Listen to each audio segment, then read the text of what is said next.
네, 다시 이제 요한계시록 강해로 돌아왔습니다. 지금까지 6번째 나팔 그리고 7번째 나팔 사이에 삽입된 내용 3가지 내용 가운데 2가지 내용을 우리가 보았습니다. 첫 번째 내용은 요한이 두루마리를 먹는 이야기고, 2번째 내용은 바로 하나님의 성전과 제단과 그 가운데 예배하는 자들을 측량하라라고 하는 내용이었습니다. 이 2가지 내용 모두 교회에 대한 이야기였습니다. 그리고 이제 오늘 3번째 삽입된 내용, 막간의 내용으로서 이 2 증인에 대한 이야기입니다. 요한계시록에서 어려운 내용이기도 하지만 또 가장 핫한 내용이기도 합니다. 그리고 이 내용은 이단들이 주로 많이 이용하는 내용이기도 하죠. 특히 신천지 이만희, 그리고 신천지의 원조인 장막성전의 유재열, 그리고 또 이 전도관, 천부가 전도관이었던 박태선, 이런 사람들이 자신들이 이 2 증인이라고 주장하는 본문이기도 합니다. 그래서 오늘 본문의 내용을 여러분 졸면 안 돼요. 졸면 안 되고 잘 들으셔야 돼요. 잘 들으셔야 돼요. 그래야지 이단이 하는 말이 새빨간 거짓말이라는 거 알게 됩니다. 그래야 이단에 빠지지 않습니다. 오늘 본문의 내용이 뭘 말하는지 여러분 정신을 바짝 차리시고, 또 어려운 내용인데 제가 가능하면 쉽게 잘 또 설명도 하고, 또 이것이 우리에게 뭘 말하는지를 또 나누려고 합니다. 자, 오늘 본문의 내용도 이 2 증인에 대한 이야기인데 교회에 대한 이야기입니다. 이 삽입된 내용은 땅에 있는 교회의 이야기입니다. 먼저 이 2 증인에 대한 구약적 배경이 되는 인물이 있습니다. 이 2 증인이 보여주는 구약적 2 인물이 있는데 바로 모세와 엘리야입니다. 그래서 이 2 증인은 구약의 모세와 엘리야를 대변하는 그런 역할을 합니다. 모세와 엘리야에 대한 이야기는 이제 해당된 본문이 나올 때 다루기로 하고, 모세와 엘리야를 대변하는 이 2 증인, 이 2 증인은 바로 땅에 있는 교회 공동체를 상징하는데, 오늘 본문을 보니까 하나님이 이 2 증인에게 권세를 줘요. 권세를 주고 2 증인이 굵은 베옷을 입고 1260일 동안 예언하여야 하리라, 이렇게 말씀하셨습니다. 이 2 증인이 입은 굵은 베옷은 뭘 상징할까요? 성경적으로 보면, 구약과 신약적 배경에서 보면 이 굵은 베옷은 2가지를 의미합니다. 하나는 슬픔을 의미하고 또 하나는 회개를 상징합니다. 슬픔과 회개를 상징하는데, 예레미야서 4장 8절을 좀 같이 읽겠습니다. 읽습니다. 시작. 이로 말미암아 너희는 굵은 배로 두르고 애곡하라. 이는 여호와의 맹렬한 노가 아직 너희에게서 돌이키지 아니하였음이라. 아멘. 구약적 배경에서 보면 너무 큰 슬픔을 당했을 때 굵은 베옷을 입고 그 슬픔을 표현했습니다. 심지어 머리를 풀기도 하고, 이렇게 이 굵은 베옷은 슬픔을 표현하는 상징적인 언어죠. 그 다음에 마태복음 11장 21절을 좀 같이 읽겠습니다. 예수님이 이렇게 말씀하셨어요. 읽습니다. 시작. 화 있을진저 고라시나 화 있을진저 베세다야, 너희에게 행한 모든 권능을 두로와 시돈에 행하였더라면 그들이 벌써 베옷을 입고 제에 앉아 회개하였으리라. 아멘. 자, 이 베옷, 특히 굵은 베옷은 무엇을 의미하느냐? 회개를 의미합니다. 그래서 구약적 배경, 성경적 배경에서 봤을 때 슬픔을 표현할 때도, 그리고 애통하고 회개할 때 이 굵은 베옷을 입었던 것을 봅니다. 그래서 이 2 증인이 굵은 베옷을 입었다라고 하는 것은 뭘 이야기하느냐? 이 2 증인이 하는 예언적 역할이 선지적 사명이라는 거예요. 그리고 이 선지적 사명으로서 이 2 증인이 외쳐야 될 예언이 뭐냐? 그 내용이 바로 하나님의 심판과 회개와 구원의 메시지라는 거예요. 하나님의 심판과 회개와 구원의 메시지를 선포하는 선지적 사명을 가졌다라는 이 상징적 표현으로 굵은 베옷을 입었다라고 말하고 있는 것이죠. 그리고 또 이 두 증인이 1260일 동안 예언해야 됩니다.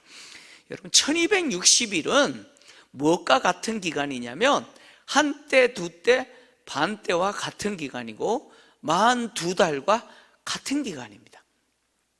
여러분, 42달은 바로 계시록 이 11장 우리 앞에서 다뤘던 측량하는 내용에서 바로 성전 바깥 마당이 이방인들에게 짓밟히는 기간이 42달이죠. 42달입니다. 그러니까 한때, 두때, 반때 42달과 같은 기간인 1260일 동안 예언해야 된다라고 하는 것은 뭘 이야기하느냐? 바로 주님의 초림부터 재림 때까지의 기간을 이야기하잖아요. 이 기간 동안 땅에 있는 교회 공동체가 갖고 있는 사명이 뭐라는 겁니까? 바로 예언하는 사명으로서 선지적 역할을 감당해야 된다. 바로 그 기간이 바로 1260일이라는 것을 드러내고 있습니다. 두 증인이 바로 교회 공동체를 상징한다라고 하는 사실은 이 두 증인이 이 땅의 주 앞에 서 있는 두 감람나무와 두 촛대다라고 하는 해석을 통해서도 밝혀집니다. 자, 두 감람나무와 두 촛대는 땅에 있는 교회를 이야기합니다. 자, 두 감람나무와 두 촛대다라고 하는 이 내용이 어디를 배경으로 하냐면 스가랴서 4장을 배경으로 합니다. 스가랴서 4장 1절에서 3절을 좀 같이 읽습니다. 여기에 보니까 촛대, 등대도 등장하고 두 감람나무도 등장합니다. 같이 읽겠습니다. 시작. 내게 말하던 천사가 다시 와서 나를 깨우니 마치 자는 사람이 잠에서 깨어난 것 같더라. 그가 내게 묻되 내가 무엇을 보느냐? 내가 대답하되 내가 보니 순금 등잔대가 있는데 그 위에는 기름 그릇이 있고 또 그 기름 그릇 위에 7 등잔이 있으며 그 기름 그릇 위에 있는 등잔을 위하여 7 관이 있고 그 등잔대 곁에 두 감람나무가 있는데 하나는 그 기름 그릇 오른쪽에 있고 하나는 그 왼쪽에 있나이다 하고, 자, 또 12절을 또 같이 읽습니다. 12절 시작. 다시 그에게, 스가랴 4장 12절 읽습니다. 시작.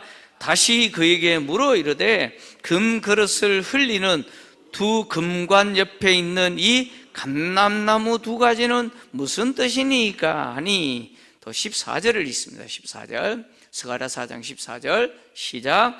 이르되 이는 기름 부음 받은 자 둘이니 온 세상의 주 앞에 서 있는 자니라 하더라. 아멘. 여기 보니까 등잔도 등장하고 또 두 감람나무도 등장하잖아요. 오늘 본문은 여기를 배경으로 합니다. 자, 온 세상의 주 앞에 서 있는 두 감람나무는 누구를 의미하느냐? 기름 부음 받은 자인데 바로 기름 부음 받은 두 사람을 이야기하는데 총독 스룹바벨과 대제사장 여호수아를 상징합니다. 그리고 또 이 스가랴서에 보니까 순금 등잔 하나가 7 등잔을 받치고 있는 그림이잖아요. 이 7 등잔은 바로 하나님의 영이신 성령을 상징합니다. 그래서 이 스가랴서의 이 환상의 내용은 뭘 말하느냐면 두 감람나무를 상징하는 총독 스룹바벨과 대제사장 여호수아에게 바로 하나님의 영이 임하여서 이 두 사람을 통해서 하나님이 뭘 성취하시느냐? 성전 건축을 성취하실 것이다 라고 하는 내용이 이 스가랴서의 환상의 내용입니다. 그래서 이 성전 건축하는 이 일이 사람의 능력으로 하는 것이 아니라 바로 하나님의 성령의 능력으로 하신다라고 하는 것을 보여주는 그림인데, 그래서 스가랴 4장 6절에서 이렇게 해석한 거예요. 자, 스가랴서 4장 6절 같이 읽습니다. 시작. 그가 내게 대답하여 이르되 여호와께서 스룹바벨에게 하신 말씀이 이러하니라. 만군의 여호와께서 말씀하시되 이는 힘으로 되지 아니하며 능력으로 되지 아니하고 오직 나의 영으로 되느니라. 아멘. 스룹바벨과 그리고 여호수아에게 하나님의 영, 성령으로 기름 부어서 그 두 사람을 통해서 성전을 건축하게 하겠다라는 것이 스가랴서의 내용인데, 이 내용에서 보여진 환상 가운데 순금 등잔 하나가 7등잔을 받치고 있었잖아요. 이 순금 등잔은 바로 교회를 상징합니다. 그래서 요한이 계시록 1장 20절에 이것을 배경으로 해서 교회를 촛대, 등잔, 촛대로 표현했어요. 계시록 1장 20절 같이 읽겠습니다. 시작. 내가 본 것은 내 오른손에 7별의 비밀과 또 7금 촛대라. 7별은 7교회의 사자요 7촛대는 7교회니라. 아멘. 자, 스가랴서를 배경으로 이 순금 등잔 촛대를 이야기합니다. 이 촛대가 교회라고 요한이 기록합니다. 근데 이 교회를 상징하는 이 촛대를 7촛대다 이렇게 표현했잖아요. 이 7, 7이라고 하는 수는 완전수를 이야기합니다. 그래서 교회를 상징하는데, 요한 당시 1세기의 교회뿐만 아니라 소아시아의 그 7교회뿐만 아니라 모든 시대의 교회 전체를 의미하기 때문에 7촛대라고 표현한 거예요. 그래서 계시록 1장에서는 7촛대로 교회를 표현했다면 오늘 본문에서는 2촛대로 교회를 표현했어요. 촛대가 둘이잖아요. 2촛대로 교회를 표현한 것은, 그러니까 상징적인 표현으로 2촛대를 사용한 것은 교회가 해야 될 역할과 관계됩니다. 교회가 해야 될 역할이 뭐냐? 증인의 역할이죠. 증언하는 증인의 역할입니다. 자, 증인의 역할은 반드시 그 증언하는 그 증언이 효과가 있어야 돼요. 그죠? 인정이 돼야 돼요. 그런데 인정이 되기 위해서는 증인이 몇 명이어야 되느냐? 우리 딸이 사진 찍을 때마다 이렇게, 증인이 몇 명이에요? 2명이어야 돼요. 율법은 증인이 증언을 할 때 그 증언이 효과적인 증언이 되기 위해서는 반드시 2명 이상 증인이어야 된다고 합니다. 신명기 19장 15절 율법이 그렇게 기록하고 있어요. 같이 읽습니다. 시작. 사람의 모든 악에 관하여 또한 모든 죄에 관하여는 한 증인으로만 정할 것이 아니요 2 증인의 입으로나 또는 3 증인의 입으로 그 사건을 확정할 것이며. 아멘. 율법은 증인이 증언을 할 때 1명이면 그 증언 효과 없어요. 인정되지 않습니다. 근데 그 증인의 증언이 효과적이기 위해서는 반드시 2명 이상이어야 됩니다. 그러니까 교회가 땅에서 해야 될 증언의 그 증언이 효과적이다라고 하는 것을 말하기 위해서 교회를 상징하는 촛대를 2촛대라고 표현한 것이죠. 그러니까 2촛대 역시 교회가 세상에서 해야 될 역할을 보여주죠. 그리고 2 감람나무가 등장하는데 이 2 감람나무 역시 교회를 상징합니다. 스가랴서에서는 2 감람나무가 바로 정치적 지도자인 총독 스룹바벨과 종교적 지도자인 여호수아, 대제사장 여호수아를 상징하는, 직칭하는 표현이었잖아요. 그죠? 그래서 2 감람나무가 총독 스룹바벨과 대제사장 여호수아를 지칭했다면, 요한계시록에서 이 2 감람나무 역시 바로 정치적 지도자, 종교적 지도자를 의미하는 왕, 제사장 역할을 하는 교회를 상징한다는 거예요. 교회 공동체는 어떤 공동체입니까? 왕 같은 제사장의 공동체죠. 성도는 어떤 존재입니까? 성도는 누굽니까? 왕 같은 제사장들이죠. 교회를 이루고 있는 성도들은 왕 같은 제사장이에요. 이것은 제가 이야기한 게 아니고 베드로가 그렇게 이야기했어요. 베드로전서 2장 9절을 같이 읽습니다. 시작. 그러나 너희는 택하신 족속이요 왕 같은 제사장들이요 거룩한 나라요 그의 소유가 된 백성이니 이는 너희를 어두운 데서 불러내어 그의 기이한 빛에 들어가게 하신 이의 아름다운 덕을 선포하게 하려 하심이라. 아멘. 교회 공동체는 왕같은 제사장들이에요. 그래서 계시록 20장 6절을 나중에 가서 한번 찾아보십시오. 바로 교회 공동체인 성도는 누구냐? 바로 그리스도의 제사장이 되어서 천년 동안 왕노릇하는 자들입니다. 그게 성도예요, 성도. 그러니까 성도 공동체인 교회 공동체는 왕, 제사장, 그리고 선지자적 역할을 하는 공동체가 교회 공동체죠. 여러분, 구약에서 왕, 제사장, 선지자는 누굽니까? 기름 부음 받은 자들이죠. 이 세 직분만 기름 부음 받은 자들이죠. 그래서 이 기름 부음 받은 왕, 선지자, 제사장의 직분을 성취하신 분이 누구예요? 예수 그리스도입니다. 그래서 이 메시아라고 하는 말의 히브리어가 마시아어라는 단어입니다. 이 단어가 무슨 뜻이냐? 기름 부음 받은 자라는 뜻입니다. 그리고 또 이 헬라어로 메시아, 히브리어 메시아를 헬라어로 바꾸면 크리스토스죠. 바로 그리스도라는 표현인데 바로 기름 부음 받은 자라는 뜻이죠.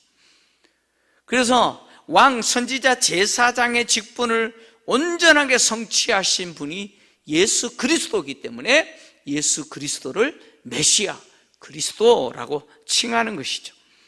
이렇게 왕과 제사장과 선지자의 직을 완전히 성취하신 예수께서 당신이 하셨던 그 역할을 누구에게 이양하셨어요?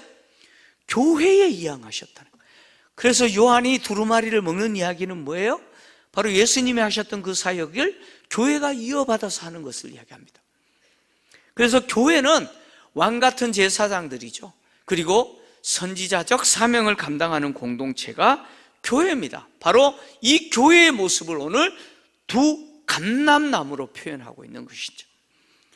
그래서 두 감람나무가 상징하는 모습은 왕, 제사장, 선지자로서의 역할을 감당하는 바로 주님이 하셨던 그 사역을 하게 되는 교회 공동체를 상징적으로 표현한 것이죠.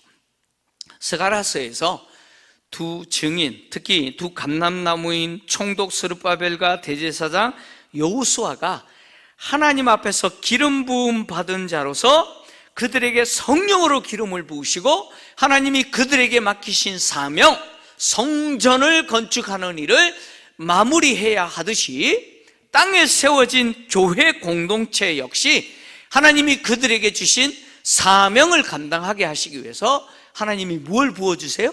성령을 기름 부어주시는 거예요.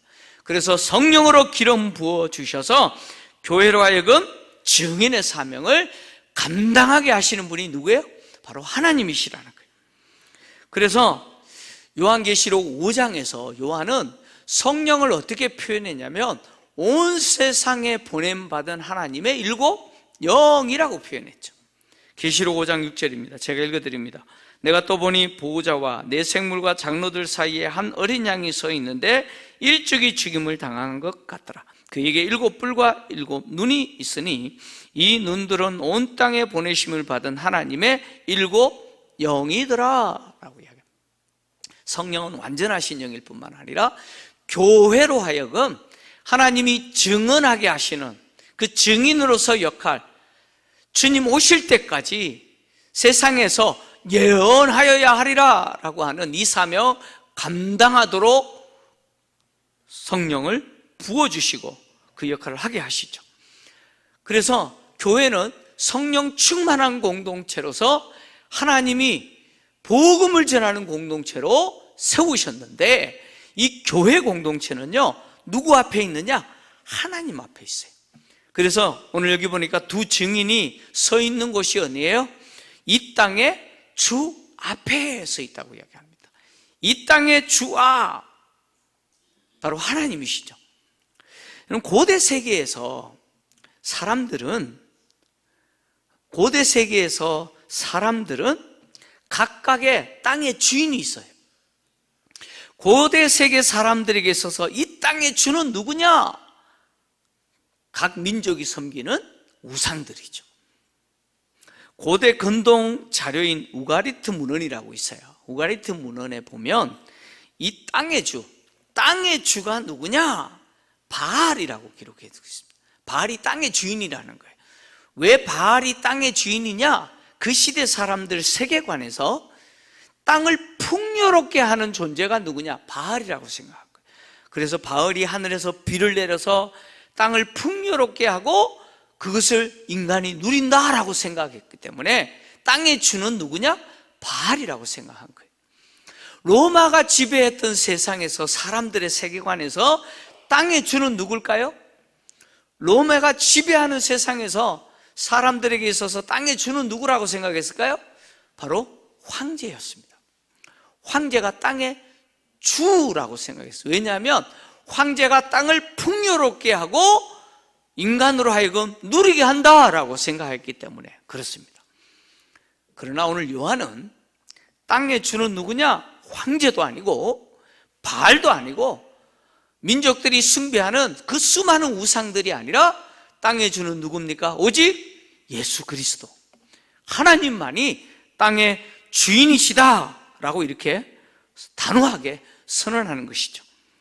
땅의 주라고 하는 이 표현은요, 어디서 왔느냐? 마찬가지로 스가랴서 4장에서 왔어요. 스가랴 선지자가 본 환상 이 속에서 온 표현이에요.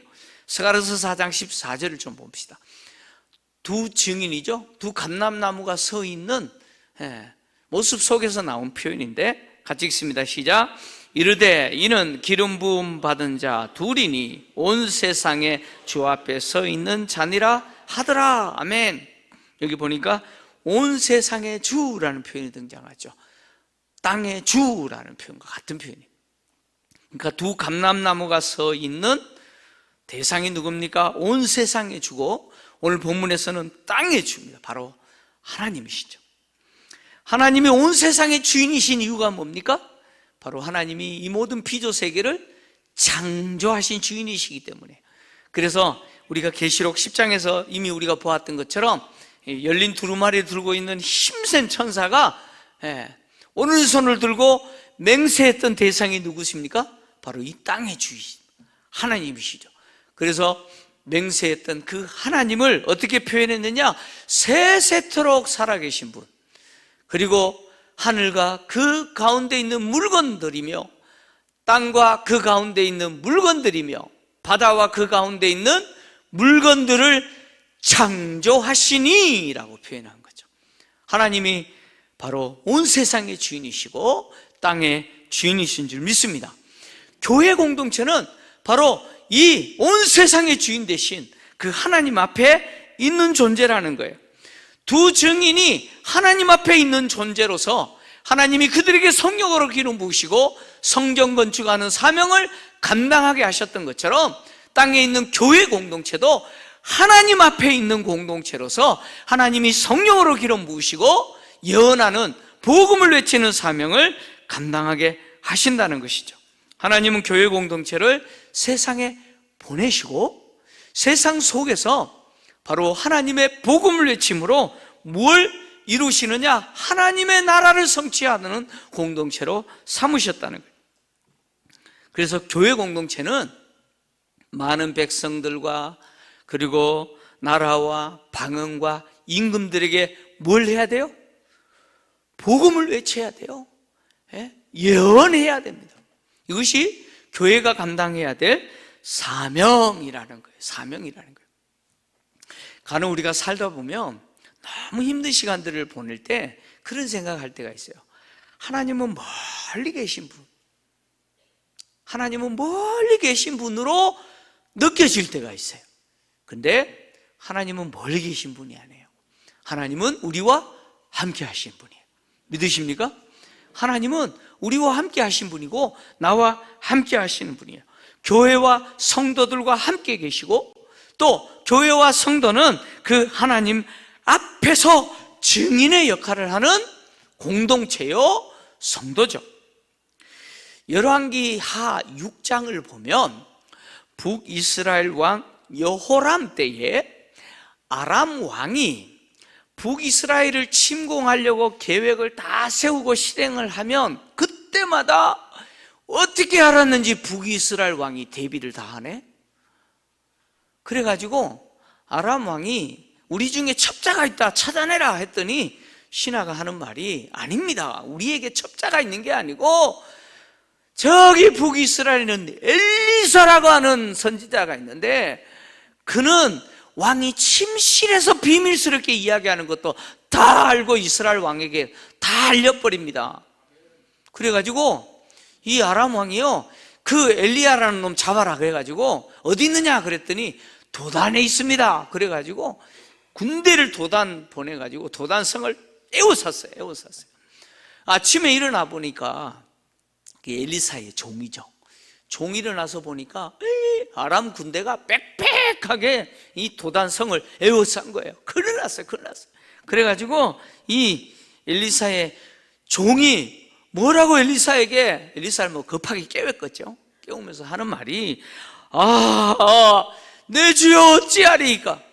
이거 내가 연기를 좀 잘하면 참 좋겠는데 저는 연기를 할 사람이 아닌 것 같아요. 큰일 났다. 큰일 났다는 거. 우리 이제 죽었다는 거예요. 그죠? 그때 엘리사가 그런 말을 하죠. 우리와 함께 하는 자가 저들보다 더 많다. 여러분, 엘리사는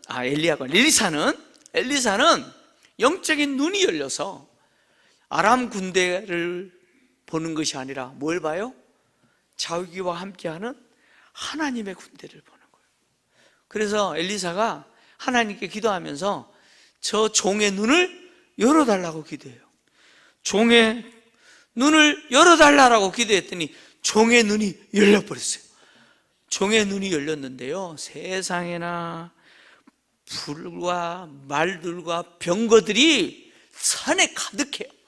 그리고 엘리사를 에워싸고 있어요. 여러분, 우리 눈은, 이 육체의 눈은요, 보이는 것만 보여요. 그죠?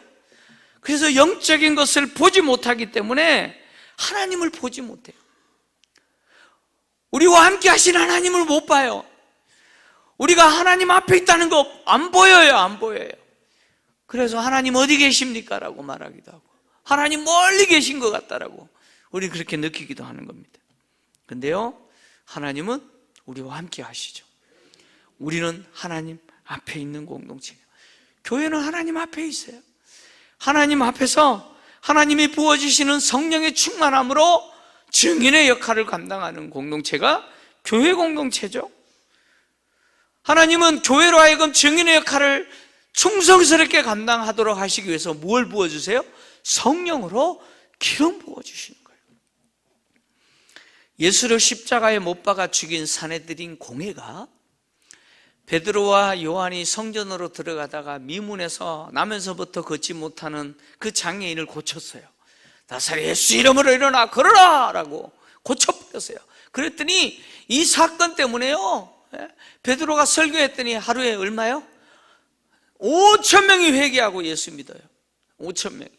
그러자 이 사내들인 공회에 비상이 걸렸어요. 저놈들 그냥 두면 안 되겠다. 그래가지고 이 사도들을 체포해가지고 예수 이름으로 아무것도 하지 말고 예수 이름으로 어떤 말도 하지 말라고 협박을 했더니 이 사도들이요, 성령이 충만해가지고, 특히 성령 충만한 베드로가요 뭐라 그러는 줄 아세요? 사도행전 4장 8절에서 12절. 사도행전 4장 8절 12절 같이 읽습니다. 시작.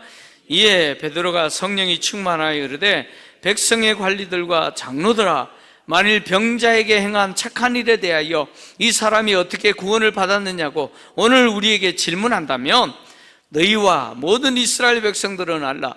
너희가 십자가에 못 박고 하나님이 죽은 자 가운데서 살리신 나사렛 예수 그리스도의 이름으로 이 사람이 건강하게 되어 너희 앞에 섰느니라.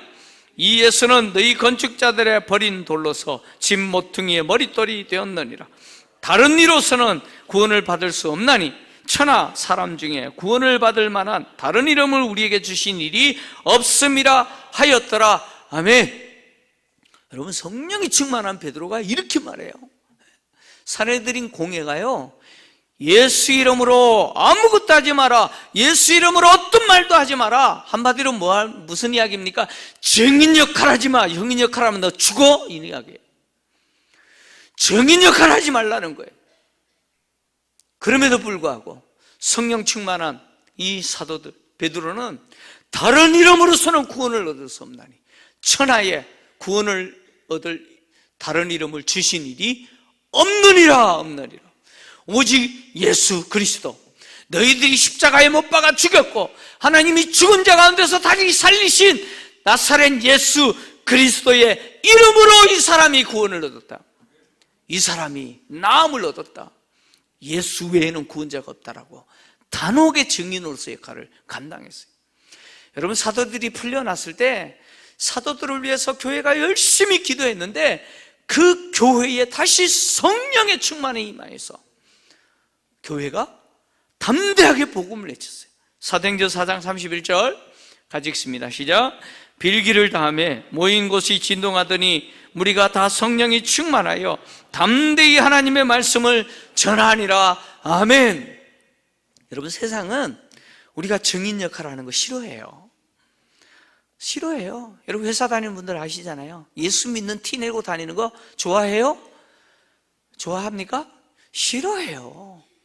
꼭 그거 여기까지 와서 티 내야 되냐고 그래요. 그죠? 그잖아요? 네?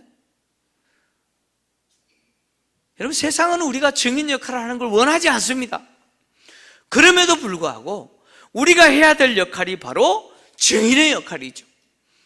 그래서 이 증인의 역할을 감당하기 위해서 하나님이 우리에게 성령으로 기름 부어주시는 거예요. 스룹바벨과 여호수아에게 성령으로 기름 부어주셔서 하나님이 그들에게 주신 성전 건축하는 사명을 마무리하게 하시는 것처럼 교회와 성도들에게 성령으로 충만하게 하셔서 복음을 외치고 증인의 역할을 끝까지 감당하게 하시는 것이죠. 교회가 성령 충만해야 될 이유는 이것 때문이에요. 교회가 성령 충만해야 그 교회가 하나님이 주신 증인으로서의 사명을 감당할 수가 있는 것이에요. 여러분, 우리 교회가 그런 교회가 되기를 원합니다. 성도님들이 성령 충만하시기를 바랍니다. 그래서 예수 믿는 티는 교회에서만 내는 게 아니고 여러분이 다니는 직장에서, 여러분이 있는 가정에서 증인의 역할을 감당하시기 바랍니다. 내일부터 출발하는 단기 선교사들, 그리고 단기 선교사들이 사역 건강하게 잘 마무리하고 돌아오도록 위해서 기도하는 성도님들, 동일하게 우리에게 필요한 것은 성령 충만입니다. 성령께서 우리 가운데 충만하게 하셔서 우리에게 주신 증인으로서의 사명 끝까지 충성하고 감당하시는 우리 교회 되시기를 주의 이름으로 축원합니다.